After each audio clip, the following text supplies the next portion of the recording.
ಕೈ ಚಾಚಿ ನನಗೀಗ ಸಹಾಯಾತ. ಕೈ ಚಾಚಿ ನನಗೀಗ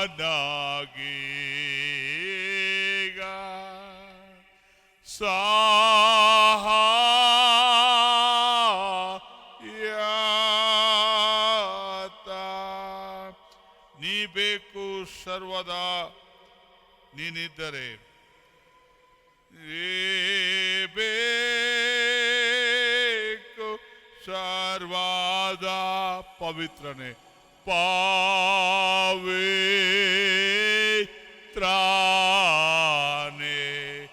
ಮಾಡೆನ್ನ ಹೃದಯ ಪವಿತ್ರವೇ ಮಾಡೆನ್ನ ಹೃದಯ ಪವಿತ್ರವೇ. ಶ್ರೀ ಯೇಸು ನಿನಗತ್ಯ, ಯೇಸು ನಿನಗತ್ಯ. ಶ್ರೀ ಯೇಸು ನಿನಗತ್ಯ.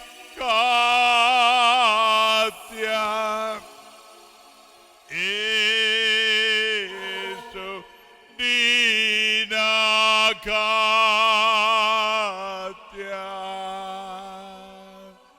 ಕೈ ಚಾಚಿ ನನಗೀಗ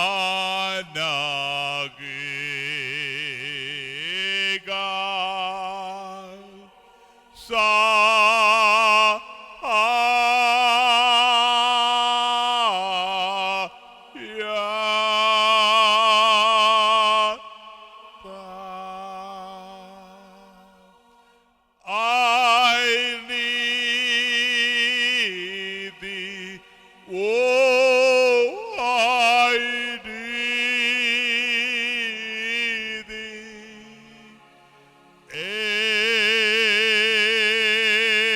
Every hour I need thee.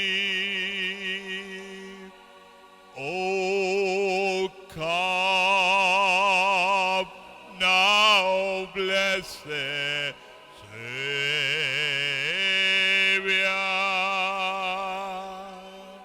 I come to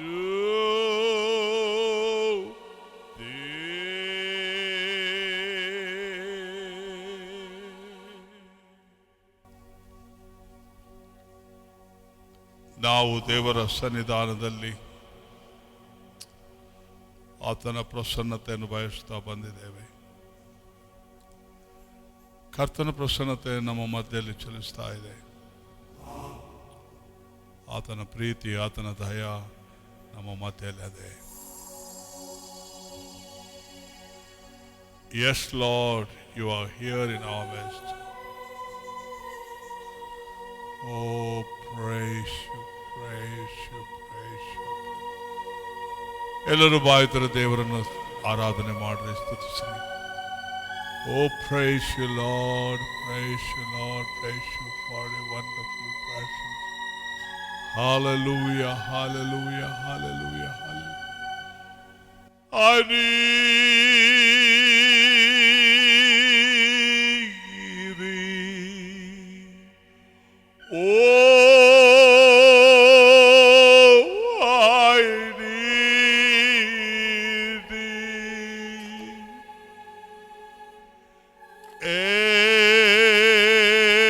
Every hour I need thee. Yes, Lord. Oh, come now, blessed Savior.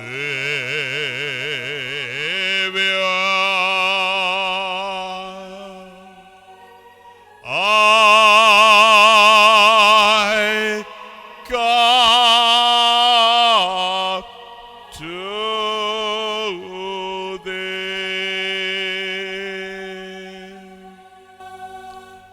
We worship you, O God, our Heavenly Father. And we worship your Son, who has been highly exalted by you and given all power and subdued everything under the feet of Jesus. We give you glory, O Father, and honor. We thank the Lord for this glorious moment. We praise and worship you, Lord, from the bottom of our hearts. Let your people rejoice in your presence, because Bible says that there is fullness of joy at your presence, and pleasure evermore. And also Bible says, at your right hand there is fullness of blessings. ಕನ್ನಡದಲ್ಲಿ ಬರೆದ ನಿನ್ನ ಸಮ್ಮುಖದಲ್ಲಿ ಪರಿಪೂರ್ಣ ಸಂತೋಷವಿದೆ, ನಿನ್ನ ಬಲಗೈಯಲ್ಲಿ ಶಾಶ್ವತ ಭಾಗ್ಯ ಇದೆ. ನಿನಗೆ ಸ್ತೋತ್ರ. ನಾವು ಇವತ್ತು ದೇವರ ವಾಕ್ಯದ ಧ್ಯಾನ ಭಾಗಕ್ಕೆ ಬರ್ತಾ ಇದ್ದೇವೆ. ಪ್ರಕಟಣೆ ಗ್ರಂಥ 3ನೇ ಸಂಧಿ 7ನೇ ವಚನದಿಂದ ಓದಿಕೊಂಡು ಬರೋಣ. The book of Revelation, chapter 3, verses from 7 to 9. ಫಿಲಿದೆಲ್ಫಿಯದಲ್ಲಿರುವ ಸಭೆಯ ದೂತನಿಗೆ ಬರೆ. ಆ ಕಾಲದಲ್ಲಿ 7 ಸಭೆಗಳಿದ್ದವು. 7 ಸಭೆಗಳಿಗೆ ಯೋಹಾನನು ಈ ಪ್ರಕಟಣಾ ವಾಕ್ಯವನ್ನು ಬರೆದು ಕಳಿಸ್ತಾ ಇದ್ದ. To the 7 churches which were existed in around Jerusalem. ಆದ್ದರಿಂದ ಇಲ್ಲಿ ನಾವು ನೋಡ್ತೇವೆ, ಫಿಲಿದೆಲ್ಫಿಯದಲ್ಲಿರುವ ಸಭೆಯ ದೂತನಿಗೆ ಬರೆ. ಪರಿಶುದ್ಧನೂ ಸತ್ಯವಂತನೂ, ಗಮನಿಸ್ರಿ ಯಾರು ಮಾತಾಡ್ತಾ ಇದ್ದಾರೆ, ಪರಿಶುದ್ಧನೂ ಸತ್ಯವಂತನೂ, ದಾವೀದನ ಬೀಗದ ಕೈ ಉಳ್ಳವನು, ಯಾರು ಮುಚ್ಚಕೂಡದಂತೆ ತೆರೆಯುವವನು, ಯಾರು ತೆರೆಯದಂತೆ ಮುಚ್ಚುವವನು ಆಗಿರುವಾತನು ಹೇಳುವುದೇನೆಂದರೆ, ನಿನ್ನ ಕೃತ್ಯಗಳನ್ನು ಬಲ್ಲೆನು. ಸೊ ಇಲ್ಲಿ ಫಿಲಿದೆಲ್ಫಿಯದಲ್ಲಿರುವ ಸಭೆಗೆ ಬರೀತಾ ಇದ್ದಾನೆ ಯೋಹಾನನು. ಅದು ಯೇಸು ಸ್ವಾಮಿಯ ಮಾತುಗಳು. ನಾನಿವತ್ತು ನಿಮಗೆ ಮಾತಾಡಲಿರುವ ಮೇನ್ ಸಬ್ಜೆಕ್ಟ್ ಏನಂದರೆ ಬಾಗಿಲು, ದ ಡೋರ್. ಈ ಬಾಗಿಲ ಬಗ್ಗೆ ಮಾತಾಡ್ತಾ ಇದ್ದೇನೆ. ಈ ಬಾಗಿಲು ಯಾರು ಮುಚ್ಚಕೂಡದಂತೆ ತೆರೆಯುವವನು, ಯಾರು ತೆರೆಯದಂತೆ ಮುಚ್ಚುವನು ಆಗಿರುವಾತನು ಹೇಳುವುದೇನೆಂದರೆ, ಈ ಬಾಗಿಲು ಯಾರಿರ್ಬೋದು? ಈ ಬಾಗಿಲು, the door is Christ Jesus himself. ನಾವು ಇಲ್ಲಿ ಕಾಣುವಂಥ ವಾಕ್ಯಗಳು ಯೋಹಾನ ಸುವಾರ್ತೆ 10ನೇ ಸಂಧಿಯಲ್ಲಿ ನಾವು ಓದಿಕೊಂಡು ಬಂದಾಗ ಅಲ್ಲಿ ತೆರೆದ ಬಾಗಲು ಅಂತ ನಾವು ಅಲ್ಲಿ ಓದ್ತೇವೆ. ಯೇಸು ಸ್ವಾಮಿ ನಾನೇ ಆ ಬಾಗಲು ಅಂತ ಹೇಳ್ತಾರೆ. 10ನೇ ಸಂಧಿಯಲ್ಲಿ ನಾವು 7ನೇ ವಚನದಲ್ಲಿ ಓದಿಕೊಂಡು ಬರುವಾಗ ಅಲ್ಲಿ ಹೇಳ್ತಾನೆ ಸ್ವಾಮಿ, ಕುರಿಗಳಿಗೆ ನಾನೇ ಬಾಗಲು. I am the door for my sheep. I am the door, he says. ಕುರಿಗಳಿಗೆ ನಾನೇ ಬಾಗಲು. ಆದ್ದರಿಂದ ಇಲ್ಲಿ ಸ್ವಾಮಿಯ ಮಾತುಗಳು ನಾವು ಗಮನಿಸುವಾಗ ನಮಗೆ ಕಾಣುವಂಥದ್ದು ಯೇಸು ಆ ಬಾಗಲು. ಆದ್ದರಿಂದ ಇಲ್ಲಿ ಏನು ಹೇಳ್ತಾನೆ 7ನೇ ವಚನದಲ್ಲಿ, ಆದ ಕಾರಣ ಯೇಸು ಮತ್ತು ಅವರಿಗೆ ನಿಮಗೆ ನಿಜ ನಿಜವಾಗಿ ಹೇಳುತ್ತೇನೆ, ಕುರಿಗಳಿಗೆ ನಾನೇ ಬಾಗಲಾಗಿದ್ದೇನೆ. I am the door for my sheep. ನನ್ನ ಕುರಿಗಳಿಗೆ ನಾನೇ ಬಾಗಲು.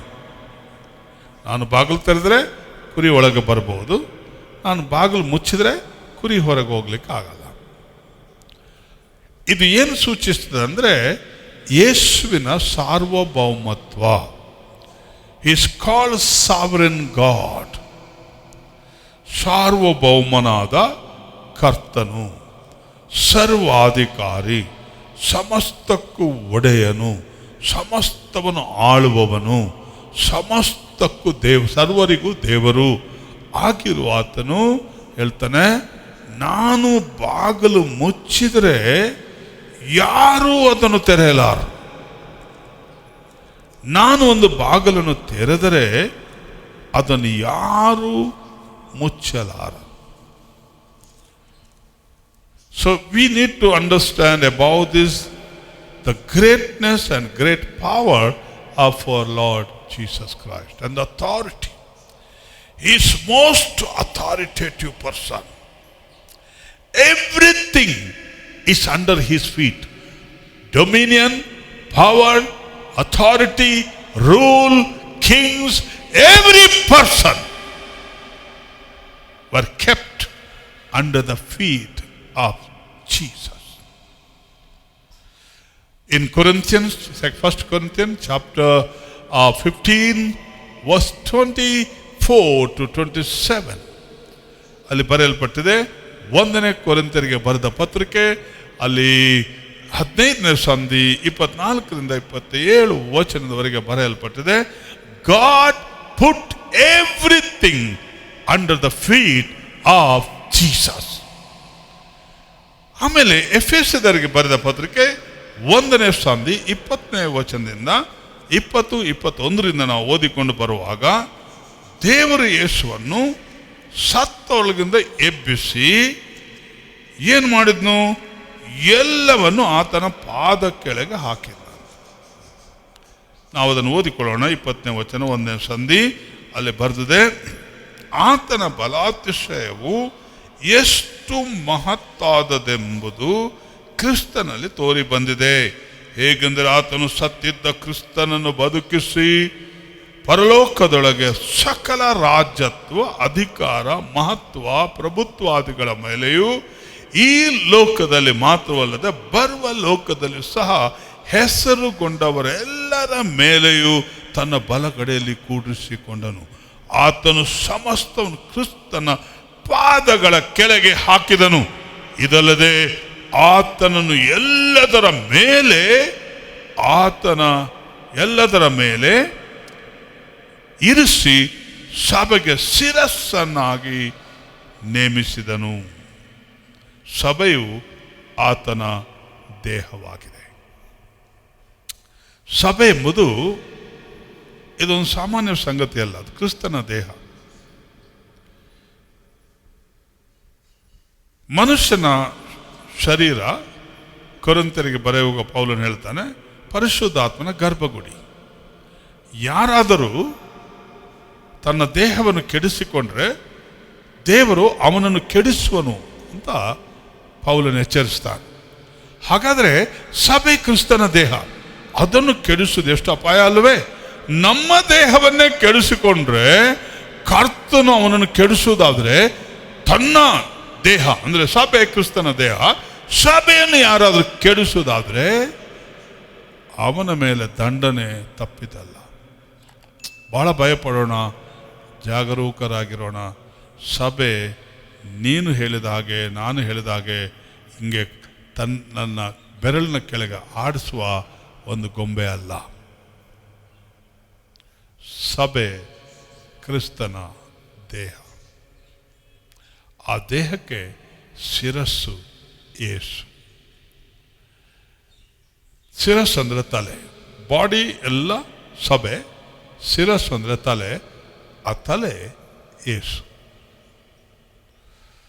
ಅದರಿಂದ ಸಭೆ ಎಷ್ಟರ ಮಟ್ಟಿಗೆ ಯೇಸುವಿಗೆ ಕನೆಕ್ಟೆಡ್ ಅಂದರೆ, ತಲೆಗೆ ಈ ದೇಹ ಯಾವ ರೀತಿ ಕನೆಕ್ಟ್ ಆಗಿದೋ ಆ ರೀತಿಯಲ್ಲಿ ದೇವ ಸಭೆ ಕ್ರಿಸ್ತನೊಂದಿಗೆ ಕನೆಕ್ಟ್ ಆಗಿದೆ. ತಲೆ ಇಲ್ಲಂದ್ರೆ ಮನುಷ್ಯ ಬದುಕ್ತಾನ? ಎಲ್ಲಕ್ಕೆ ತಲೆಯಿಂದ ಆಗೋದು. ಬ್ರೈನ್ ಎಲ್ಲದಕ್ಕೂ ಮೂಲ. ಬ್ಲಡ್ ಸರ್ಕ್ಯುಲೇಷನ್ ಆಗಬೇಕಂದ್ರೆ ಅಲ್ಲಿಂದ ಇನ್ಫಾರ್ಮೇಷನ್ ಬರಬೇಕು. ಒಂದು ಬೆರಳು ನೀನು ಹಿಂಗೆ ಆಡಿಸ್ಬೇಕಾದ್ರೆ ಇಲ್ಲಿಂದ ಇನ್ಫಾರ್ಮೇಷನ್ ಬಂದ್ರೇ ಇದು ಅಲ್ಲಿ ಆಡೋದು. ಯಾರಿಗೂ ಗೊತ್ತಿಲ್ಲ, ಇದು ಮಿಸ್ಟ್ರಿ. ಮೆಡಿಕಲ್ನವ್ರಿಗೆ ಮಾತ್ರ ಗೊತ್ತಿದೆ, ಸೈನ್ಸ್ನವ್ರಿಗೆ. ಅದನ್ನ ಪ್ರಿಯರೇ, ಈ ತಲೆನೇ ಇಲ್ಲ ಅಂದರೆ ಆ ಬ್ರೈನ್ ಇಲ್ಲದ ಮೇಲೆ ಏನಾಗುತ್ತಾನೆ? ಮನುಷ್ಯ ಬದುಕ್ತಾನೆ? ಖಂಡಿತ ಇಲ್ಲ. ಕ್ರಿಸ್ತನಿಲ್ಲದೆ ಸಭೆ ಇಲ್ಲ, ಸಭೆ ಇಲ್ಲದೆ ಕ್ರಿಸ್ತನಿಲ್ಲ. ಕ್ರಿಸ್ತನ ತಲೆ, ಸಭೆ ಆತನ ದೇಹ. ನೋಡಿ, ಇಲ್ಲಿ ಬಹಳ ಸ್ಪಷ್ಟವಾಗಿ ಹೇಳ್ತಾನೆ, ಸಭೆ ಎಂಬ ದೇಹಕ್ಕೆ ಆತನು ಶಿರಸ್ಸು ಅಂತ ಹೇಳಿ. ಶಿರಸ್ಸು ಅಂದರೆ ತಲೆ, ಹೆಡ್ ಅಂತ ಕರೆಯಲ್ಪಟ್ಟಿದೆ. ಆದ್ದರಿಂದ ಯಾರು ಕ್ರಿಸ್ತನ ದೇಹವನ್ನು, ಸಭೆ ಕ್ರಿಸ್ತನ ದೇಹ ಕೆಡಿಸ್ತಾರೋ ಅವರನ್ನು ಖಂಡಿತವಾಗಿ ನಿಶ್ಚಯವಾಗಿ ದೇವರು ಕೆಡಿಸ್ತಾನೆ. ಆದ್ದರಿಂದ ಭಯಪಡೋಣ, ಸಭೆ ವಿಷಯದಲ್ಲಿ ಜಾಗರೂಕರಾಗಿರೋಣ. ದೇವ ಸಭೆಗೆ ನಮ್ಮಿಂದ ಉತ್ತೇಜನವಾಗಬೇಕೇ ಹೊರತು ಅಲ್ಲಿ ಹಾನಿ ಉಂಟಾಗಬಾರದು. ನಾನು ಯವನಸ್ಥನಾಗಿ ಸೇವೆ ಬಂದೆ. ನನಗಿರುವ ಬುದ್ಧಿ ಎಷ್ಟಿರ್ಬೋದು? 21 ವಯಸ್ಸಿಗೆ ಆಟ ಆಡುವ ಒಂದು ಕಾಲ, ಚಲ್ಲಾಗಿ ಆಟ ಆಡುವ ಒಂದು ಕಾಲ. ಅದು ಸೀರಿಯಸ್ನೆಸ್ ಇಲ್ಲದಂಥ ಒಂದು ಕಾಲ. ಲೈಫಲ್ಲಿ ಸೀರಿಯಸ್ನೆಸ್ ಇಲ್ಲ. ಅಂಥ ಕಾಲದಲ್ಲಿ ದೇವರು ನನ್ನನ್ನು ಕರೆದಾಗ ಸಭೆಯ ಬಗ್ಗೆ ನನಗೆ ಭಯ ಬಂದ್ಬಿಡ್ತು. ನಾನು ಯಾವ ಸಭೆಯನ್ನು ಕೂಡ ಕೆಡಿಸಬಾರ್ದು. ಅವತ್ತು ನಾನು ತೀರ್ಮಾನ ಮಾಡಿದೆ, ನನ್ನ ಈ 50 ವರ್ಷ ಸೇವಾ ಜೀವನದಲ್ಲಿ ಒಂದು ಸಭೆಗೆ ನನಗೆ ಗೊತ್ತಿದ್ದ ಹಾಗೆ ನನ್ನ ಮನಸ್ಸಿನಲ್ಲಿ, ನನ್ನ ನೆನಪಿನ ಪ್ರಕಾರ ನಾನು ಯಾವ ಸಭೆಗೂ ತೊಂದರೆ ಮಾಡಲಿ, ಕೆಡಿಸುವ ಕಾರ್ಯಕ್ಕೆ ನಾನು ಕೈ ಹಾಕಿಲ್ಲ. ಇವತ್ತು ಬೆಳಗ್ಗೆ ಒಂದು ಸಭೆಯವರು, ನಮ್ಮ ನೆರೆ ಸಭೆಯವರು ಬಂದಿದ್ದರು. ಆವಾಗ ಅವರು ಮಾತನಾಡ್ತಾ ಇದ್ದರು. ಆಗ ನಾನು ಹೇಳಿದೆ, ಸಭೆ ಬಗ್ಗೆ ಮಾತಾಡಬೇಡಿ, ಅದು ನಿಮ್ಮ ಸಮಾಧಾನ ಕೆಡಿಸ್ತದೆ. ನಿಮಗಿಷ್ಟೆಲ್ಲೋ ಟ್ರೆಜರರ್ ಆಗಿದ್ರಂಥ ಸಭೆಯಲ್ಲಿ, ಇಷ್ಟೆಲ್ಲೋ ಹೊರಗೆ ಬಂದ್ರೆ ಸಾಕು, ಇನ್ನು ಅದ್ರ ಬಗ್ಗೆ ಮಾತಾಡಬೇಡಿ ಅಂತ ಹೇಳಿದ್ರು. ನನಗೆ ಅದರಲ್ಲಿ ಇಂಟ್ರೆಸ್ಟ್ ಇಲ್ಲ. ಸಭೆಯ ಒಳ್ಳೇದು ಮಾಡೋದಿದ್ರೆ ಹೇಳಿ, ನನಗೆ ತುಂಬ ಇಂಟ್ರೆಸ್ಟ್. ಆದರೆ ಸಭೆ ಬಗ್ಗೆ ಅಪರಾಧ ಹೊರಿಸೋದಾದರೆ ನನಗಿಷ್ಟ ಇಲ್ಲ. ಐ ಆಮ್ ವೆರಿ ಸಾರಿ ಅಂತ ಹೇಳಿ. ಪ್ರಿಯ ದೇವಜನರೇ, ಸಭೆಯು ಕ್ರಿಸ್ತನ ದೇಹ. ಆದ್ದರಿಂದ let us think about the church very seriously. Let us honour the church which is called the body of Christ. It is the body of Christ. In reality, it's not a one story. ಕಲ್ಪನೆ ಮಾಡಿದ ಕಥೆ ಅಲ್ಲ, story ಅಲ್ಲ, ಕಥೆ ಅಲ್ಲ, ಇಲ್ಲ ಚರಿತ್ರೆ ಅಲ್ಲ. It is real fact. It is the body of Christ. Christ and the church are very, very closely knit together. ತಲೆಯನ್ನು ದೇಹ ಯಾವ ರೀತಿಯಲ್ಲಿ ಅಂಟಿಕೊಂಡು ಸೇರಿಕೊಂಡಿದೆಯೋ ಅದೇ ರೀತಿ ಸಭೆ ಕ್ರಿಸ್ತನನ್ನು ಸೇರಿಕೊಂಡು ಬಿಟ್ಟಿದೆ. ನಮ್ಮ ದೇಹದ ಯಾವ ಅಂಗಕ್ಕೂ ನೋವಾದರೂ ಕಣ್ಣು ಕೂಡಲೇ ಕಣ್ಣೀರು ಸುರಿಸ್ತದೆ. ನಾವು ಎಡವಿ ಬಿಟ್ಟೆವು, ಬೆರಳಿಗೆ ಏಟಾಯಿತು, ಉಗುರೆದ್ದು ಹೋಯಿತು. ನಾನು ಮೊದಲು ಚಿಕ್ಕವನಿರುವಾಗ ಎಲ್ಲ ಜಲ್ಲಿ ರೋಡ್, ನಮ್ಮ ಕಡೆ ತಾರ್ ರೋಡ್ ಅಲ್ಲ, ಆ ಜಲ್ಲಿ ಎಲ್ಲ ಎದ್ದಿರೋದು. ನಾನು ಎಲ್ಲೋ ಯೋಚನೆ ಮಾಡ್ಕೊಂಡು, ನಾನು ಮೊದಲಿಂದ ಡ್ರೀಮ್ ಮಾಡ್ಕೊಂಡು ಎಲ್ಲೋ ನೋಡ್ಕೊಂಡು ಹೋಗೋದು. ಢಮ್ ಅಂತ ಹೊಡೆಯೋದು ಆ ಕಲ್ಲಿಗೆ, ಜಲ್ಲಿ ಕಲ್ಲು. ಉಗುರು ಹಂಗೆ ಬಂದುಬಿಡೋದು. ಅಯ್ಯೋ, ಒಂದು 15-20 ದಿನ ಎಷ್ಟು ಆದರೂ ನನಗೆ ಇದಿಲ್ಲ, ನನ್ನ ಉಗುರುಗಳು ಒಂದು ಸರಿ ಇಲ್ಲ. ಯಾಕೆ? ಎಡವುದು. ಅದರಲ್ಲಿ ಒಂದು ಉಗುರು, ಒಂದು ಬೆರಳು ಉದ್ದ ನಂದು, ಅದು ಯಾವಾಗಲೇ ಅದರಲ್ಲಿ ಅದರ ಶೇಪೇ ಇಲ್ಲ ಉಗುರೀಗ. ಅದು ಎರಡು ಕಾಲಲ್ಲಿ ಕೂಡ ಎಡವುದು. ನಾನು ನೋಡಿ, ಎಡವದೆ ಕೂಡಲೇ ಕೈ ಹೋಗಿ ಅದನ್ನು ಹಿಡಿದುಬಿಡುತ್ತೆ, ರಕ್ತ ಬರ್ತಾ ಇರ್ತದೆ. ಆಮೇಲೆ ಕಣ್ಣು ಹಂಗೇ ನೀರು ಬಂದ್ಬಿಡುತ್ತೆ. ನೋಡಿ, ಒಂದಕ್ಕೊಂದು ಸಂಬಂಧ. ತಲೆ ದೇಹ. ಅದೇ ರೀತಿ ಕ್ರಿಸ್ತನಿಗೂ ನಮಗೂ ಅಂಥ ಒಂದು ನಿಕಟವಾದ ಸಂಪರ್ಕ ಇದೆ. We are joined with the lord so closely and we are knit together, Christ and the church. ಅದನ್ನು ಸಭೆಯನ್ನು ಸಂತೋಷಪಡಿಸೋಣ, ಉತ್ತೇಜನ ಪಡಿಸೋಣ, ಪ್ರೋತ್ಸಾಹ ಮಾಡೋಣ, ಪ್ರಾರ್ಥನೆ ಮಾಡೋಣ, ಕಣ್ಣೀರು ಸುರಿಸಿ ಬೇಡೋಣ. ಆ ಸಭೆಯ ಅಭಿವೃದ್ಧಿಯನ್ನು ಬಯಸೋಣ, ಸಭೆಗೆ ಒಳ್ಳೆಯದಾಗುವುದನ್ನು ಬಯಸೋಣ, ಸಭೆಗೆ ಒಳ್ಳೆಯದನ್ನು ಮಾಡೋಣ. ದೇವರ ವಾಕ್ಯ ಹೇಳ್ತದೆ, ಎಲ್ಲರಿಗೆ ಒಳ್ಳೆಯದನ್ನು ಮಾಡೋಣ. ಅದರಲ್ಲಿ ಮುಖ್ಯವಾಗಿ ದೇವಜನರಿಗೆ ಒಳ್ಳೆಯದನ್ನು ಮಾಡೋಣ ಅಂತ ಹೇಳ್ತಾರೆ. Let us do good to each other. ಒಬ್ಬರಿಗೊಬ್ಬರು ನಾವು ಒಳ್ಳೆಯದನ್ನು ಮಾಡುತ್ತಾ ಹೋಗೋಣ. ಇದು ಕ್ರಿಸ್ತನ ನೇಮ. ಓಕೆ, ನಾವು ಮುಂದೆ ಹೋಗೋಣ. ಯೇಸುವಿನ ಸಾರ್ವಭೌಮತ್ವ, ಹೀಸ್ ಲಾರ್ಡ್. ಅದನ್ನ ಪ್ರಿಯ ಸಹೋದರ ಸಹೋದರಿ, ಆತನ ಎಲ್ಲದರ ಒಡೆಯನು, ಎಲ್ಲಕ್ಕೂ ಯಜಮಾನ, ಸರ್ವ ಸೃಷ್ಟಿಗೆ ಯಜಮಾನ ಆತನೇ. ಆತನೇ ನಮ್ಮ ರಕ್ಷಕನು, ಒಡೆಯನು, ದೇವರು ಆಗಿದ್ದಾನೆ. ಓಕೆ, ನಾವು ಅದನ್ನು ಇನ್ನೂ ಸ್ವಲ್ಪ ಆಳವಾಗಿ ನೋಡೋಣ. ದಾವೀದನ ಬೀಗದ ಕೈ ಉಳ್ಳವನು, ಯಾರೂ ಮುಚ್ಚಕೂಡದಂತೆ ತೆರೆಯುವವನು, ಯಾರೂ ತೆರೆಯದಂತೆ ಮುಚ್ಚುವವನು ಆಗಿರುವ ಆತನು ಹೇಳುವುದೇನೆಂದರೆ, ನಿನ್ನ ಕೃತ್ಯಗಳನ್ನು ಬಲ್ಲೆನು, ನಿನಗಿರುವ ಶಕ್ತಿ ಕೊಂಚವಾಗಿದ್ದರು ನೀನು ನನಗೆ ಸೇರದವನಲ್ಲವೆಂದು ಹೇಳದೆ ನನ್ನ ಸಹನ ವಾಕ್ಯವನ್ನು ಕಾಪಾಡಿದರಿಂದ ಇಗೋ ನಿನ್ನೆದುರಿನಲ್ಲಿ ಒಂದು ಬಾಗಲನ್ನು ತೆರೆದಿಟ್ಟಿದ್ದೇನೆ. It is the prophetical message in this morning time. The Lord Jesus opens the door for many, many people in many, many areas. Is opening door. ಉದ್ಯೋಗ ಇರ್ಬೋದು, ಸ್ಟೇಟಸ್ ಇರ್ಬೋದು, ಫೈನಾನ್ಸ್ ಇರ್ಬೋದು, ಭಕ್ತಿ ಇರ್ಬೋದು, ಆತ್ಮಿಕ ಶಕ್ತಿ ಇರ್ಬೋದು, ಸೇವೆಯ ಫಲಗಳಿರ್ಬೋದು, ಸೇವಾ ಜೀವನ ಇರ್ಬೋದು. The Lord wants to open a door for His people.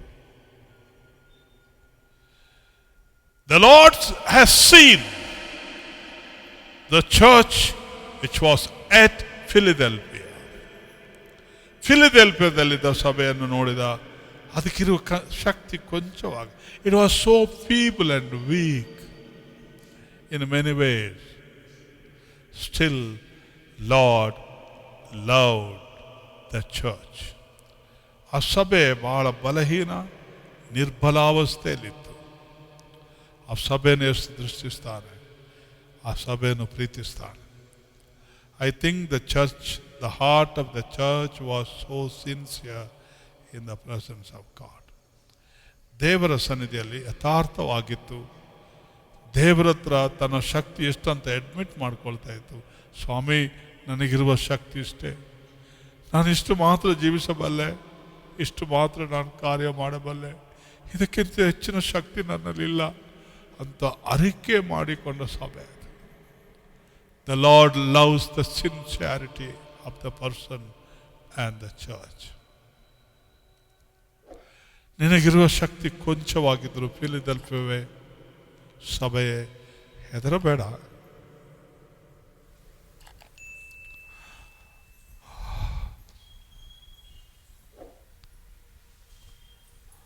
That is the great and the depth of the love of our Lord Jesus Christ.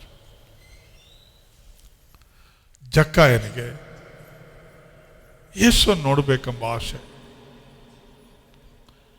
ಸ್ವಾಮಿ ನಾನು ನೋಡಬೇಕು. ಅವನು ಕುಳ್ಳ.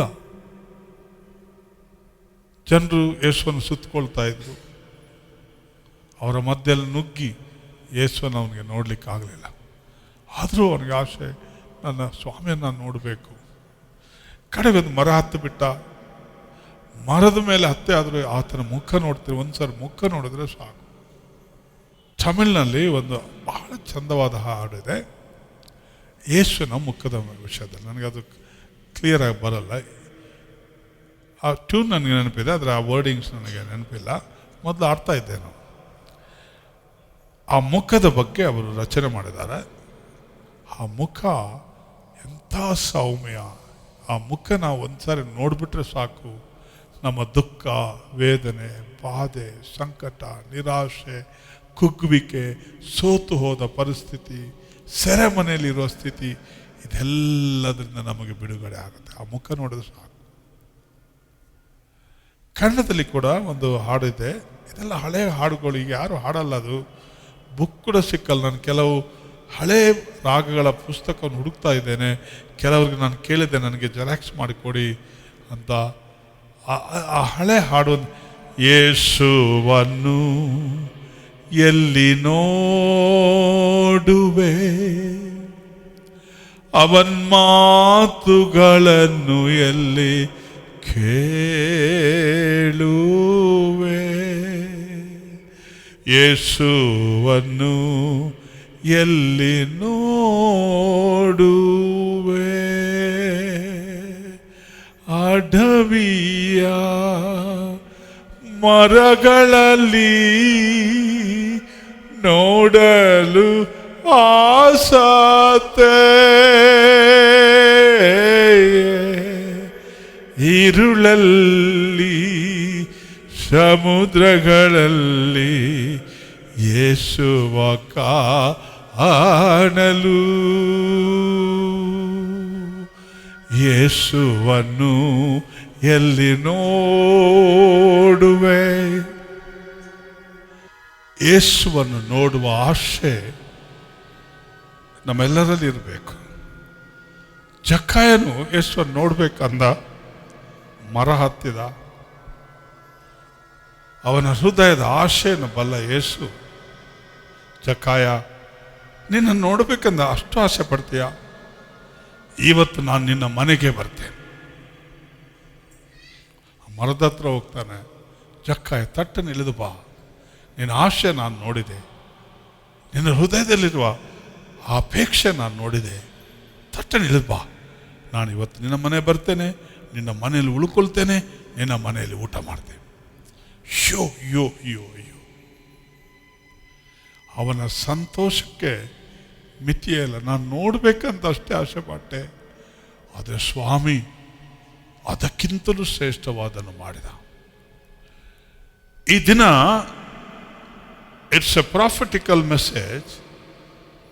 Lord looks at your heart and the desire what you are having today. ನಿನ್ನ ಹೃದಯದಲ್ಲಿ ಯಾವ ವಿಷಯದ ಕಾಂಕ್ಷೆ ಸ್ವಾಮಿ ಬಗ್ಗೆ ನಿನ್ನಲ್ಲಿ sincere ಆಶೆ ಇರೋದಾದರೆ ಅದನ್ನು ನೆರವೇರಿಸ್ತಾರೆ.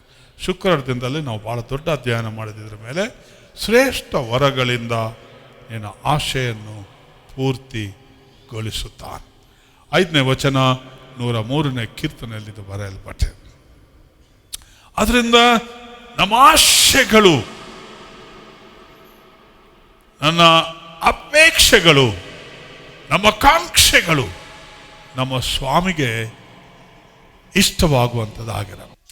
ಫಿಲಡೆಲ್ಫಿಯಾ ಸಭೆ, ನಿನಗಿರುವ ಶಕ್ತಿ ಕೊಂಚ ನನಗೆ ಗೊತ್ತು, ನೀನು ತುಂಬ ವೀಕ್ ಅಂತ ನನಗೆ ಗೊತ್ತು. I know that you are very weak, your strength is very less. Still I do not say that you are not belonging to me. ನಿನಗಿರುವ ಶಕ್ತಿ ಕೊಂಚವಾಗಿದ್ದರೂ ನೀನು ನನಗೆ ಸೇರಿದವನಲ್ಲವೆಂದು ನಾನು ಹೇಳದೆ ನಿನ್ನ ಮುಂದೆ ಒಂದು ಬಾಗಿಲನ್ನು ತೆರೆದಿಟ್ಟಿದೆ, ಅದನ್ನು ಯಾರೂ ಮುಚ್ಚಲಾರು. Hallelujah, hallelujah. ತೆರೆದ ಬಾಗಿಲು. ನಾನು ಹೇಳ್ತೇನೆ ತಿರುಗಿ, this is the prophetical message. God is opening a door for his people to bless and prosper and bring all kinds of supernatural things in their lifes. ತನ್ನ ಜನರ ವಿಜ್ಞಾಪನೆಗಳು, ಹೃದಯವನ್ನು, ಆಶೆಯನ್ನು ಬಲ್ಲವನಾಗಿ ಅವರನ್ನು ಆಶೀರ್ವದಿಸಿ ಅಭಿವೃದ್ಧಿಪಡಿಸಿ ಶ್ರೇಷ್ಠ ವರಗಳಿಂದ ಅವರನ್ನು ಸಂತೃಪ್ತಿಪಡಿಸಿ ಅವರನ್ನು ಆಶೀರ್ವಾದ ಜನರನ್ನಾಗಿ ಮಾಡುತ್ತಾರೆ. ನಂಬಿದರೆ ಇದು ನಿನಗಾಗುತ್ತೆ. Believe and accept the prophetical message which God gives to us. ನಮಗೆ ದೇವರು ಕೊಡುವ ದೈವಿಕ ಸಂದೇಶವನ್ನು, ಪ್ರವಾದನ ಸಂದೇಶವನ್ನು ಸ್ವೀಕರಿಸಿ ನಂಬಿ ಹೊಂದಿಕೊಳ್ಳೋಣ. ಆಗ ನಾವು ದೇವರ ಮಹಿಮೆಯನ್ನು ಕಾಣ್ತೇವೆ. ನೀನು ನಿನ್ನೆದುರಿಗೆ ಒಂದು ಬಾಗಿಲನ್ನು ತೆರೆದಿಟ್ಟಿದ್ದೇನೆ, ಯಾರೂ ಅದನ್ನು ಮುಚ್ಚಲಾರು. ನಾನು ನಿನಗೆ ಅನುಗ್ರಹಿಸುವುದೇನೆಂದರೆ, ತಾವು ಯಹೂದ್ಯರೆಂದು ಸುಳ್ಳಾಗಿ ಕೊಚ್ಚಿಕೊಳ್ಳುವ ಸೈತಾನನ ಸಮಾಜದವರಲ್ಲಿ ಕೆಲವರು ಬಂದು ನಿನ್ನ ಪಾದಗಳ ಮುಂದೆ ಬೀಳುವಂತೆಯೂ, ನಿನ್ನನ್ನು ನಾನು ಪ್ರೀತಿಸಿದ್ದನ್ನು ತಿಳುಕೊಳ್ಳುವಂತೆಯೂ ಮಾಡುವೆನು. ನೀನು ನನ್ನ ಸಹನ ವಾಕ್ಯವನ್ನು ಕಾಪಾಡಿದ್ದರಿಂದ ಭೂನಿವಾಸಿಗಳನ್ನು ಪರೀಕ್ಷಿಸುವುದಕ್ಕಾಗಿ ಲೋಕದ ಮೇಲೆಲ್ಲ ಸಂಭವಿಸಕ್ಕಿರುವ ಶೋಧನೆಯ ಸಮಯದಲ್ಲಿ ನಿನ್ನನ್ನು ತಪ್ಪಿಸಿ ಕಾಪಾಡುವೆನು. ತಪ್ಪಿಸಿ ಕಾಪಾಡುವೆನು.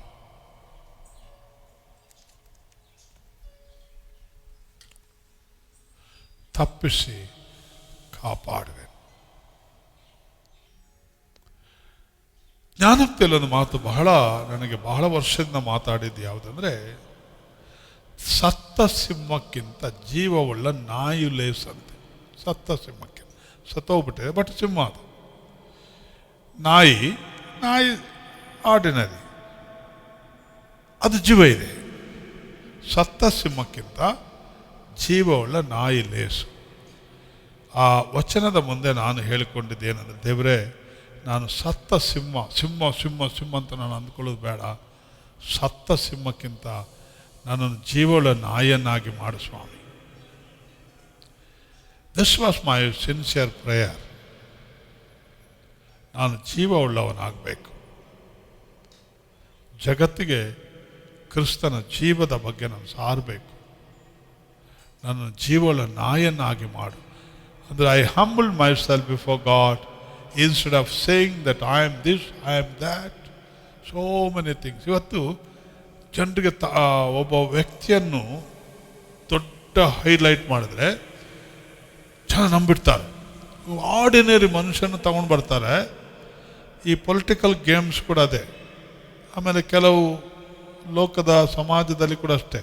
ಒಬ್ಬ ಆರ್ಡಿನರಿ ಪರ್ಸನನ್ನು ದೊಡ್ಡದಾಗಿ ಹೈಲೈಟ್ ಮಾಡುವ, ಬಿಂಬಿಸೋದು ಜನರ ಮುಂದೆ. ಅವನು ಹಾಗೆ, ಅವನು ಹೀಗೆ ಅಂತ. ಒಂದು ಊರಿನಲ್ಲಿ ಒಬ್ಬನಿದ್ದಂತೆ, ಅವನು ಯಾವಾಗಲೂ ತನ್ನ ಬಗ್ಗೆ ತಾನೇ ಕೊಚ್ಚಿಕೊಳ್ಳೋದಂತೆ. ಇವತ್ತು ನಾನು ಕತ್ತಿ ಬೀಸಿದಾಗ 25 ರಾಕ್ಷಸರು ಸತ್ತು ಹೋದ್ರು. 25? ಹೌದು, ರಾಕ್ಷಸರು ಸತ್ತು ಹೋದ್ರು. ಅವ್ರನ್ನ ಸಾಯಿಸಿ ಬಂದೆ ಇವತ್ತು. ನೆಕ್ಸ್ಟ್ ಡೇ, ಈ ದಿನ ನಾನು 50 ರಾಕ್ಷಸರನ್ನು ಕೊಂದು ಬಂದೆ. ಊರಿನವರೆಲ್ಲ ಅವನಿಗೆ ನಡುಕಂತೆ. ಅವನಂದ್ರೆ ಆ ಊರಲ್ಲೇ ದೊಡ್ಡ ರೆಸ್ಪೆಕ್ಟು, ನಡುಕು. ಅವನಂದ್ರೆ ಯಾರು ನಮಸ್ಕಾರ. ಈಗ ಮೊದಲು ನಾವು ಓದುವಾಗ, ಇದು ಕ್ಲಾಸಲ್ಲಿದ್ದ ಪಾಠ ಇದು. ಆ ಕಾಲದಲ್ಲಿ ನೀತಿ ಬೋಧೆಗಳು ಬಹಳ ಚೆನ್ನಾಗಿತ್ತು ನಾವು ಓದೋ ಕಾಲದಲ್ಲಿ. ಈಗೆಲ್ಲ ಸ್ಕೂಲ್ ಪಾಠಗಳು ಬೇರೆನೇ ಆಗ್ಬಿಟ್ಟೆ. ಅದರಲ್ಲಿ ಒಳ್ಳೊಳ್ಳೆ ಪಾಠಗಳು ಕಲಿತಾ ಇದ್ದಾರೆ. ಸರಿ, ಹೀಗೆ ಮಾಡಿ ಅವನನ್ನು ದೊಡ್ಡ ಹೀರೋ ಮಾಡಿಬಿಟ್ರಂತೆ ಆ ಊರಲ್ಲಿ. ದೊಡ್ಡ ಹೀರೋ. ಒಂದಿನ ಏನಾಯಿತು, ಪಕ್ಕದ ದೇಶದವರು ಆ ಊರಿನ ಮೇಲೆ ಯುದ್ಧಕ್ಕೆ ಬಂದ್ರಂತೆ. ಇವರಿಗೆಲ್ಲ ಭಯ ಅಲ್ಲ, ಭೀಮಣ್ಣ ಇದ್ದಾನಲ್ಲ. ಭೀಮಣ್ಣ ಹೋಗ್ಬಿಟ್ಟು ಅವ್ರನ್ನೆಲ್ಲ ಒಂದೊಂದೇ ಏಟಲ್ಲಿ ಕೊಂದಾಗ್ಬಿಡ್ತಾರೆ.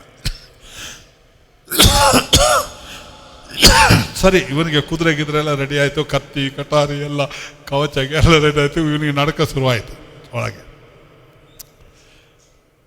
ಇವನು ಓಡುವಾಗ ಏನಾಗಿತ್ತು, ಒಂದು ಮರದ ಕೊಂಬೆಯನ್ನು, ಒಂದು ಸಸಿ ಇತ್ತಂತೆ, ಗಿಡ, ಅದನ್ನು ಹಿಡಿದ್ನಂತೆ, ಕುದುರೆಯಲ್ಲಿ ಎತ್ತರದಲ್ಲಿದ್ನಲ್ಲ, ಹಿಡಿದಾಗ ಅದು ಬೆಂಡ್ ಆಯ್ತಂತೆ. ಶತ್ರು ಕಡೆ ಹೀರೋ ಹಿಂದೆ ಬರ್ತಾ ಇದ್ದಾನೆ ಇವನು ಹಿಡಿಯೋಕ್ಕೆ, ಆ ಗಿಡ ಬಿಟ್ಬಿಟ್ನಂತೆ. ಬಿಟ್ಬಿಟ್ಟಾಗ ಆ ಗಿಡ ಆ ಕಡೆ ಹೋಗಿ ಅವನಿಗೆ ಹೊಡೆದು ಬಿಡ್ತಂತ, ಅವನು ಸತ್ತೋಗ್ಬಿಟ್ಟ. ಅಯ್ಯೋ, ಅಲ್ಲಿಂದ ಅವನು ಇನ್ನೂ ದೊಡ್ಡ ಹೀರೋ ಆಗ್ಬಿಟ್ಟ. ಅವನು ಭಯದಿಂದ ಓಡುವಾಗ ಆ ಗಿಡ ಹಿಡಿದಿದ್ದು, ಆ ಗಿಡ ಹೋಗಿ ಅವನಿಗೆ ಅಂದರೆ ಹೇಳ್ತಾರಲ್ಲ, ಕಾಗೆ ಕೂತ್ಕೊಳ್ಳೋದಕ್ಕೂ ಟೊಂಗೆ ಮುರಿಗೋದಕ್ಕೂ ಸರಿ ಅಂತ, ಹಾಗೆ ಹೋಗಿದ್ದ. ಅವನೇನು ಎಳೆದು ಪೌರುಷದಿಂದ ಬಿಟ್ಟಿದ್ದಲ್ಲ, ಅದು ಭಯದಿಂದ ಹಿಡಿದಿದ್ದವನು.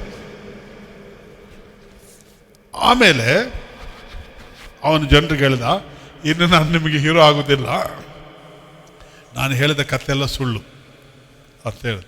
ಅವನೇನು ಮಾಡ್ತಾ ಇದ್ನಂತೆ, ಅವನ ಮನೆಯಲ್ಲಿ ತುಂಬ ಸೊಳ್ಳೆ ಅಂತ ಒಂದು ಕತ್ತಿಟ್ಕೊಂಡು ಬೀಸುವಂತೆ, ಮನೆ ಒಳಗೆ, ರೂಮ್ ಒಳಗೆ ಬೀಸಿದಾಗ ಎಷ್ಟು ಸೊಳ್ಳೆ ಸತ್ತು ಬಿದ್ದಿರ್ತಲ್ಲ, ಅದನ್ನು ಅವನು ಹೇಳ್ತಾ ಇದ್ದದ್ದು, ಇವತ್ತು 25 ರಾಕ್ಷಸರನ್ನು ಕೊಂದೆ. ಅವನು ಕೊಂದಿದ್ದು ಯಾವುದು? 25 ಸೊಳ್ಳೆ. ಆದರೆ ಅವನು ಸುಳ್ಳಿ ಹೇಳಿಕೊಂಡು ದೊಡ್ಡ ಜನ ಅಂತ ಅನಿಸ್ಕೊಂಡ. ಸದ್ಯ ಅವನ ಮಾನ ಮರ್ಯಾದೆ ಉಳಿಸಿದ ಗಿಡ. ಹೀಗೆ ಜನರು ತಮ್ಮನ್ನು ದೊಡ್ಡದು ಮಾಡ್ಕೊಳ್ತಾರೆ,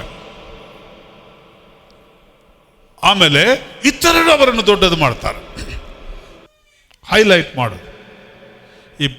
ಇಷ್ಟು ಚಿಕ್ಕ ಬೆಲೂನ್ಗೆ ಗಾಳಿ ಊದಿ ದೊಡ್ಡದು ಮಾಡ್ತಾರಲ್ಲ, ಆ ಥರ ಸೇವಕರನ್ನು ದೊಡ್ಡದು ಮಾಡ್ತಾರೆ, ಇಲ್ವ ರಾಜಕಾರಣಿಗಳನ್ನು ದೊಡ್ಡದು ಮಾಡ್ತಾರೆ, ಸಮಾಜದಲ್ಲಿರುವವರನ್ನು ದೊಡ್ಡದು ಮಾಡ್ತಾರೆ, ಒಬ್ಬ ಕೌನ್ಸಿಲರನ್ನು ದೊಡ್ಡದು ಮಾಡ್ತಾರೆ. ಇವ್ರು ಹಂಗೆ ಮಾಡಿದ್ರು, ಇವ್ರು ಹಿಂಗೆ ಮಾಡಿದ್ರು. ಒಂದಿನ ಧಾರವಾಡನಲ್ಲಿ ನಮ್ಮದು ದೊಡ್ಡ ಓಪನ್ ಏರ್ ಮೀಟಿಂಗ್ ನಡೀತಾ ಇತ್ತು. ಆವಾಗ ಸಾಂಗ್ಲಿಯಾನ ಓಪನಿಂಗ್ ಪ್ರೇಯರ್ ಮಾಡಲಿಕ್ಕೆ ಕರೆಯಲ್ಪಟ್ಟಿದ್ರು, ಗೆಸ್ಟ್ ಆಗಿ. ಫಸ್ಟ್ ಡೇ ಸಾಂಗ್ಲಿಯಾನ ಬಂದಿದ್ದಾರಂತ ಫುಲ್ಲು ಸೆಕ್ಯೂರಿಟಿ, ಅಲ್ಲಿ ಪೊಲೀಸ್ ದೊಡ್ಡ ಇದೆ, ಅವರ ಆಫೀಸರ್. ಆವಾಗ ಎಂಥ ಪೊಲೀಸು ಸೆಕ್ಯೂರಿಟಿಯಲ್ಲಿ. ಆಯಿತು, ಸಾಂಗ್ಲಿಯಾನ ಹೋದರು. ಅವ್ರು ಹೋಗುವಾಗ ನನಗೆ ಬೇರೆ ಕಡೆ ಮೀಟಿಂಗ್ ಇದೆ, ಸಾರಿ ಅಂತ ಹೇಳಿಬಿಟ್ಟು, ಮುಂದೆ ಮೀಟಿಂಗ್ ಇದೆ ಅಂತ ಹೇಳಿಲ್ಲ ಅವರು. ಈಗ ದೇವ್ರ ಸೇವಕರಿದ್ದಾರೆ, ಅವರು ಮಾತಾಡ್ತಾರೆ, ಹೇಳಿಲ್ಲ. ದಿಢೀರ್ ಅಂತ ಹೋಗ್ಬಿಟ್ಟು ಜನನೂ ಅವರ ಹಿಂದೆನೇ ಹೋಗ್ಬಿಟ್ಟು ಮುಗೀತು ಪ್ರೋಗ್ರಾಮ್ ಅಂತ. ಆಯಿತು, ಆ ದಿನ ಸ್ವಲ್ಪ ಜನ ಉಳಿದರು, ನಾನು ಮೀಟಿಂಗ್ ಮಾಡಿದೆ. ಇನ್ನು ಸ್ವಲ್ಪ ಜನ ಉಳಿದಿದ್ದರು, ಅವರಿಗೆ ನಾನು ಪ್ರಸಂಗ ಮಾಡಿದೆ. ಆ ದಿನದ ಕೂಟ ಮುಗೀತು. ನೆಕ್ಸ್ಟ್ ಡೇ ಒಬ್ಬೊಂದು ಹೆಸರಿಲ್ಲದ ಪತ್ರ. ಸಾಂಗ್ಲಿಯಾನ ಬಂದಾಗ ಇಷ್ಟು 1000 ಜನ ಬಂದಿದ್ರು, ನೀನಷ್ಟು ದೊಡ್ಡ ಗ್ಯಾದರಿಂಗ್ ಮಾಡ್ತೀಯೋ? ಏನಪ್ಪ, ಅವ್ನು ನನ್ನ ಶತ್ರು ಏನೋ ಗೊತ್ತಿಲ್ಲ. ಎಲ್ಲ ಕಡೆಯಲ್ಲಿ ಇರ್ತಾರೆ ಶತ್ರುಗಳು. ಒಂದು ಹೆಸರಿಲ್ಲದ ಪತ್ರ, ಕವರ್ ಒಂದು. ನಾನು ಹೇಳಿದೆ, ಅದನ್ನು ಓದಿಬಿಟ್ಟು ಯೇಸು ಕೇಳಿದೆ, ಸ್ವಾಮಿ, ಈ ಪತ್ರಕ್ಕೆ ನಾನು ಉತ್ತರ ಕೊಡಲ್ಲ, ನೀನು ಕೊಡು. ಆದರೆ ನೆಕ್ಸ್ಟ್ ಡೇ ಡಬಲ್ ಗ್ಯಾದರಿಂಗ್ ಆಯಿತು.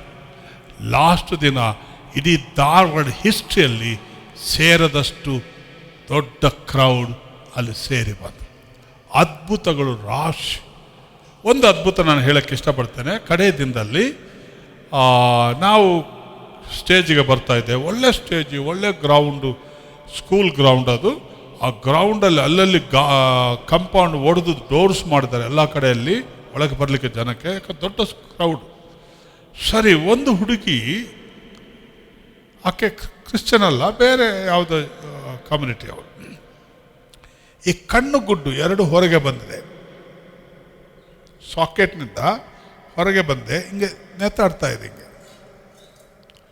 ಆ ಹುಡುಗಿ ಇಬ್ಬರು ಆ ಕಡೆ ಒಬ್ಬರು ಹುಡುಗಿ ಹಿಡಿದು ಕರ್ಕೊಂಡು ಬರ್ತಾಯಿದ್ರು. ನಾನು ಹಿಂಗೆ ನೋಡಿದೆ, ನನಗೆ ಗೊತ್ತು ಇವರು ಪ್ರೇಯರ್ಗೆ ಬರುವುದಂತ. ಆ ಗ್ರೌಂಡ್ ಪಕ್ಕದಲ್ಲೇ ಅವ್ರು ಬರ್ತಾ ಇದ್ದಾರೆ. ನೋಡಿದೆ, ನನ್ನ ವಿಶ್ವಾಸ ಎಲ್ಲ ಅಲ್ಲಾಡಿಬಿಡ್ತು.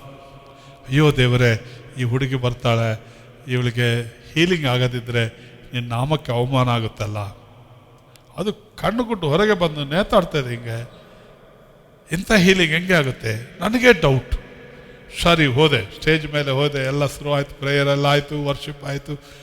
ನೋಡ್ತೇನೆ, ಈ ಹುಡುಗಿ ಎದೂರಿನಲ್ಲೇ ಕೂತಿದ್ದಾಳೆ. ಎದೂರಿನಲ್ಲಿ ಬಂದು ಕೂಡಿಸಿದ್ದಾರೆ ಅವ್ರಿಗೆ. ಅಲ್ಲಿ ಇನ್ನೊಂದು ಶಾಕ್ ಆಯ್ತು ನನಗೆ. ಆಯಿತು, ಮೀಟಿಂಗ್ ಆಯಿತು, ಪ್ರೇಯರ್ ಸ್ಟಾರ್ಟ್ ಆದರೆ ಈ ಹುಡುಗಿ ಎದುರಿನಲ್ಲಿದ್ದಾಳೆ. ಆಮೇಲೆ ನಾನು ಸಾಕ್ಷ್ಯ ಸಮಯ ಹೋಗಿ ನಾನು ನನ್ನ ಸೀಟಲ್ಲಿ ಕೂತ್ಕೊಂಡ್ಬಿಟ್ಟೆ. ಅಲ್ಲಿ ಬೇರೆ ಪಾಸ್ಟರ್ಸು ಸಾಕ್ಷಿಗೆ ಜನರನ್ನು ಕರೀತಾ ಇದ್ರು. ಆಗ ನಾನು ಕಣ್ತೆರೆದು ನೋಡ್ತೇನೆ, ಈ ಹುಡುಗಿ ಸ್ಟೇಜ್ ಮೇಲೆ ಇದೆ. ನನಗಿನ್ನೂ ಭಯ ಆಗ್ಬಿಡುತ್ತೆ. 3ನೇ ಶಾಕ್. ಈಗ ಅವಳಿಗೆ ವಾಸಿ ಆಗಿಲ್ಲ, ಸಾರ್ ಪ್ರಾರ್ಥನೆ ಮಾಡಿ ಅಂತ ಹೇಳಕ್ಕೆ ಬಂದಳು ಸ್ಟೇಜ್ ಮೇಲೆ ಅಂತ ನಾನು ಅಂದ್ಕೊಂಡಿದ್ದೆ. ಆದರೆ ಅಲ್ಲಿ ಆದಂಥ ಅದ್ಭುತ ಏನಂದರೆ, ಆ ಕಣ್ಣು ಗುಡ್ಡು ಒಳಗೆ ಹೋಗಿ ಆಕೆ ಪರ್ಫೆಕ್ಟ್ ದೃಷ್ಟಿ ಬಂದಿತ್ತು. ಹಲ್ಲೆಲೂಯಾ. ನಮ್ಮ ಯೇಸು ದೊಡ್ಡ ಕಾರ್ಯಗಳನ್ನು ಮಾಡುವ ರಕ್ಷಕನಾಗಿದ್ದಾನೆ. ಸೊ ಇವತ್ತು ನಿನ್ನ ಬಯಕೆ, ನೀನು ಜಕ್ಕಾಯನ್ ಯೇಸುವನ್ನು ನೋಡ್ಬೇಕಂದ. ಯೇಸ್ವಾಮಿ ಹೇಳಿದ, ಜಕ್ಕಾಯನೇ ನಿನ್ನ ನೋಡೋದು ಅಷ್ಟೇ ಸಾಲದು, ನನಗೆ ನಿನ್ನ ಆಸೆ ನಾನು ನೋಡಿದ್ದೇನೆ, ನಿನ್ನ ಮನೆ ಬರ್ತೇನೆ, ನಿನ್ನೊಟ್ಟಿಗಿರ್ತೇನೆ. ಅವನು ಸುಂಕದವನು, ಪಾಪಿಗಳು ಅಂತ ಯಹೂದ್ಯರು ಕನ್ಸಿಡರ್ ಮಾಡಿದವರು. ಅವರ ಮನೆಯಲ್ಲಿ ಯಹೂದ್ಯರು ಹೋಗಲ್ಲ, ಯಹೂದ್ಯರು ತಿನ್ನಲ್ಲ, ಅವರ ಮನೆಯಲ್ಲಿ ಇರಲ್ಲ, ಅವರ ಊರಿನ ಬೀದಿಗೆ ಹೋಗಲ್ಲ, ಇವರು ಅಶುದ್ಧರವರು ಅಂತ. ಆದರೆ ಯೇಸು ಸ್ವಾಮಿಯ ಕಡೆಗೆ ಅವನಿಗಿದ್ದ ಆಸೆ, sincere desire, made the Lord to forget all about the concept of the Jewish people and went to his house and stayed there and had food with his disciples. ಅಷ್ಟೇ ಅಲ್ಲ, ಚಕ್ಕಾಯನೇ ಈ ದಿನ ನಿನ್ನ ಮನೆಗೆ ರಕ್ಷಣೆ ಆಯಿತು. ಅದೆಲ್ಲ ಫೈನಲಿ ಈಗ ನಿನಗೋಸ್ಕರ ಒಂದು ಬಾಗಿಲು ದೇವರು ತೆರೆದಿದ್ದಾರೆ. ಅದು ಉತ್ತಮೋತ್ತಮವಾದ ಬಾಗಿಲು. ಆ ಬಾಗಿಲು ಯೇಸುವೆ. ನಾನು ನನ್ನ ಕುರಿಗಳಿಗೆ ಬಾಗಿಲಾಗಿದ್ದೇನೆ. ಕುರಿಗಳು ಆ ಬಾಗಿಲಿಂದ ಒಳಗೆ ಬರ್ತವೆ, ಹೊರಗೆ ಹೋಗ್ತವೆ, ಮೇವನ್ನು ಕಂಡುಕೊಳ್ತದೆ ಮತ್ತು ಸುರಕ್ಷಿತವಾಗಿರ್ತವೆ. Enter into the door which is called Jesus Christ, the Son of the living God. You will be safe, and your faith will be safe, and you will going to be blessed in the days to come. ನೀನು ಆಶೀರ್ವಾದದ ಒಬ್ಬ ವ್ಯಕ್ತಿ ಆಗುತ್ತೆ. ತಿರುಗಿ ಹೇಳ್ತಾರೆ, ಇದು ಅನೇಕ ಯವನಸ್ಥರಿಗೆ, ಜಾಬಲ್ಲಿ ಕಷ್ಟಪಡೋರಿಗೆ ನಿರ್ದಿಷ್ಟವಾದ ಸಂದೇಶ. ನಿಮಗೆ ಉತ್ತಮ ಬಾಗಲನ್ನು ಯೇಸ್ವಾಮಿ ತೆರೀತಾನೆ. ಉತ್ತಮ ಉದ್ಯೋಗ, ಉತ್ತಮ ಸ್ಯಾಲರಿ, ಉತ್ತಮ ಎಲ್ಲ ಉತ್ತಮ ಉತ್ತಮ ಉತ್ತಮ ಉತ್ತಮ. ನಮ್ಮ ಯೇಸು ಅದ್ಭುತ. ಆತನ ಎಲ್ಲಿರ್ತಾನೋ ಅಲ್ಲಿ ಅದ್ಭುತ ಇದ್ದೇ ಇರುತ್ತೆ. ನಿನ್ನ ಜೀವನದಲ್ಲಿ ಆತನಿಗೆ ಪ್ರಾಧಾನ್ಯತೆ ಕೊಡು, ಪ್ರಧಾನ ಸ್ಥಾನ ಕೊಡು. ಆತ ನಿನ್ನೊಳಗೆ ಬರ್ತಾನೆ, ನಿನ್ನೊಟ್ಟಿಗೆ ವಾಸ ಮಾಡ್ತಾನೆ. ಅದ್ಭುತ ಆತ ನಿನ್ನ ಜೀವನದಲ್ಲಿ ಮಾಡ್ತಾನೆ. ಅದ್ಭುತ ನಲ್ಲವೋ ಅದ್ಭುತ ನಲ್ಲವೋ ಅದ್ಭುತ ನಲ್ಲವೋ ನನ್ನೇಸು ಕಂಡು ಕೇಳಿದ್ದೇನೆ ವೇದವು ಸಾರುತ್ತೆ ಅದ್ಭುತ ನಲ್ಲವೋ ನನ್ನೇಸು. ಅದ್ಭುತ ಆಗ್ಬೇಕಾ? ಕಣ್ಣು ಮುಚ್ಚಿಕೋ. ಅದ್ಭುತನಾದ ಯೇಸುವನ್ನು ಸ್ವೀಕರಿಸು. ನಿನ್ನ ಜೀವನದ ನಾಯಕನು, ಒಡೆಯನು, ರಕ್ಷಕನಾಗಿ ಸ್ವೀಕರಿಸು. ಮೊದಲು ನಿನ್ನ ದಾಂಪತ್ಯ ಜೀವನ ಇರ್ಬೋದು. ಒಬ್ಬಂಟಿಗರನ್ನು ಸಂಸಾರಿಕರನ್ನಾಗಿ ಮಾಡುವ ದೇವರು ನಿನ್ನ ಜೀವಿತದಲ್ಲಿ ಕೂಡ ಅದ್ಭುತ ಮಾಡುವಂತೆ ನೀನು ಬೇಡಿಕೊ. ಮಕ್ಕಳಿಲ್ಲದೆ ಬಳಲುವವರಿರುವುದಾದರೆ ದೇವರ ಅದ್ಭುತನಾದ ಯೇಸುವಿನಲ್ಲಿ ಭರವಸೆ ಇಡ್ರಿ. ಆತನು ಸರ್ವಕ್ಕೂ ಯಜಮಾನನು. ಸರ್ವ ಸೃಷ್ಟಿಗೆ ಯಜಮಾನ ನೀನೇ. ಹನ್ನಳು ತನ್ನ ಹೃದಯದ ಭಾರವನ್ನೆಲ್ಲ ಯೆಹೋವನ ಮುಂದೆ ಹೊಯ್ದು ಬಿಟ್ಟಳು. ಹಾಗೆ ನಿನ್ನ ಹೃದಯದ ಭಾರಗಳನ್ನು, ವೇದನೆಗಳನ್ನು, ನರಳಾಟವನ್ನು, ನಿಂದೆ, ಅಪಮಾನ, ಅಪಹಾಸ್ಯ, ಕೊರತೆ, ಬಾಧೆ, ಹಿಂಸೆ ಇವೆಲ್ಲಗಳನ್ನು ಯೇಸುಗೆ ಹೇಳು. ಸ್ವಾಮಿ, ನನ್ನ ಜೀವನದಲ್ಲಿ ಅದ್ಭುತ ಮಾಡು ಸ್ವಾಮಿ. ಅದ್ಭುತ ಸ್ವರೂಪನಾದ ನಿನ್ನನ್ನು ನನ್ನ ಹೃದಯದಲ್ಲಿ ಸ್ವೀಕರಿಸ್ತೇನೆ. ನನ್ನ ಜೀವನದಲ್ಲಿ ಅದ್ಭುತ ಮಾಡಿ ಪರಿಸ್ಥಿತಿಗಳನ್ನು ಮಾರ್ಪಡಿಸು. ಜಕ್ಕಾಯನ ಮನೆಗೆ ಅವನ ಆಶೆಯನ್ನು ಕಂಡು ಹೋದ ಯೇಸುವೆ, ನನ್ನ ಮನೆಗೂ ಬಾ, ನನ್ನ ಮನೆಯನ್ನು ರಕ್ಷಿಸು. ನನ್ನ ಮಕ್ಕಳಲ್ಲಿ ಒಳ್ಳೆಯ ಗುಣ ಕೊಡು. ಅವರ ಭವಿಷ್ಯತ್ತು, ಅವರು ಮುಂದೆ ವಿಶ್ವಾಸದಲ್ಲಿ ಬಾಳುವ ಹಾಗೆ, ಪ್ರಾಣ ಇರುವವರೆಗೆ ನಿನ್ನ ವಿಶ್ವಾಸದಲ್ಲೇ ಬೆಳೆಯುವ ಹಾಗೆ ನೀನು ಮಾಡು ಸ್ವಾಮಿ. ನಿನ್ನನ್ನು ಬಿಟ್ಟು ಹೋಗುವ, ನಿನಗೆ ಬೆನ್ನು ಹಾಕುವ ಕೆಟ್ಟ ಮನಸ್ಸು ನಮ್ಮಲ್ಲಿ ಬಾರದಂತೆ ಮಾಡು. ಕೆಟ್ಟ ಶೋಧನೆಗಳು ನಮಗೆ ಬಾರದಂತೆ ಮಾಡು. ನಮ್ಮನ್ನು ಇದ್ದ ಸ್ಥಿತಿಯಲ್ಲೇ ನಿನ್ನ ವಿಶ್ವಾಸದಲ್ಲೇ ಇರಿಸಿ, ನಮ್ಮ ಮಕ್ಕಳ ಭವಿಷ್ಯತ್ತು, ಅವರ ಮದುವೆ, ಅವರ ಶುಭ ಕಾರ್ಯಗಳು, ಅವರೆಲ್ಲ ಆಗು ಹೋಗುಗಳು ನೀನೇ ಅದ್ಭುತ ಮಾಡಿ ನಡೆಸಿಕೊಡು. ನನ್ನ ಶರೀರದಲ್ಲಿ ಅದ್ಭುತ ಮಾಡು. ನನಗಿರುವೆಲ್ಲ ರೋಗ, ರುಜನೆ, ವೇದನೆಗಳನ್ನು ತೆಗೆದುಹಾಕು. ನನ್ನ ಸಂಕಷ್ಟಗಳನ್ನು ಪರಿಹರಿಸು. ನನಗೆ ನಿನ್ನ ರಕ್ಷಣೆಯನ್ನು ದಯಪಾಲಿಸಿಕೊಡು. ಪಾಪ ಪರಿಹಾರವನ್ನು ನೀಡುವ ಯೇಸುವೆ, ದೋಷ ಪರಿಹಾರಕ್ಕೂ ನೀನೇ ಅಲ್ವೇ. ನನ್ನ ಪಾಪವನ್ನು, ನನ್ನ ದೋಷವನ್ನು ಪರಿಹರಿಸಿ ನಿನ್ನ ಆಶೀರ್ವಾದ ನನಗೆ ಬಿಡುಗಡೆ ಮಾಡು. ನಿನ್ನ ಮಾರ್ಗದಲ್ಲಿ ನಾನು ನಡೆಯಲಿಕ್ಕಾಗುವಂತೆ ಮಾಡು. ಯೇಸುವಿಗಾಗಿ ನನ್ನಲ್ಲಿ ನಂಬಿಕೆಯನ್ನು ಉಂಟು ಮಾಡಿ ನನ್ನ ಜೀವನದಲ್ಲಿ ಅದ್ಭುತ ಮಾಡು ಸ್ವಾಮಿ. ತಂದೆ, ಇವತ್ತೆಲ್ಲ ರೋಗಿಗಳಿಗೋಸ್ಕರ ಬೇಡುತ್ತೇನೆ. ತಂದೆಯಾದ ನೀನು, ತಂದೆಯಾದ ದೇವರಿಂದ ನೀನು ಯಾವ ರೀತಿ ಎಲ್ಲ ಅಧಿಕಾರ, ಆಧಿಪತ್ಯ, ದೊರೆತನ, ಸರ್ವ ಅಧಿಕಾರವನ್ನು ಹೊಂದಿದೆಯೋ ಅದೇ ಯೇಸು ನೀನು ನಿನ್ನ ಶಿಷ್ಯರಾದ ನಮಗೂ ನೀನು ಅಧಿಕಾರ ಕೊಟ್ಟಿದ್ದೀ. ಅದನ್ನು ನಾವು ನಂಬುತ್ತೇವೆ.